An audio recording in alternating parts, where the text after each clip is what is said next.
ও মা হ্যাঁ আছো? হ্যাঁ আছি। আয় অফিস থেকে আসছি, হাত পা ধুয়ে আয়, চা খাবি, বস।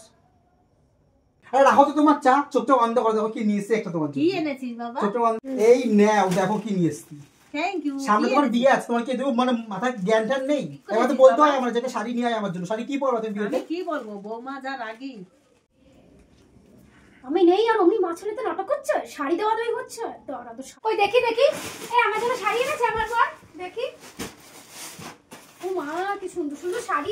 তোমার সব কিছু এত দেখা লাগে কেন? বাবা, মানে আমার জন্য যে জিনিসটা আনবে সেই জিনিসটা তোমারই চাই। তা আমার পর এনেছে, আমি নেব না? তোমার জন্য কে বলেছে? আর তোমার বার করো। এগুলো আমার পর এনেছে, এগুলো আমি করব। তোমার বার, ছেলেটা তো আমার। আরে দূর, বড়টা তো আমার।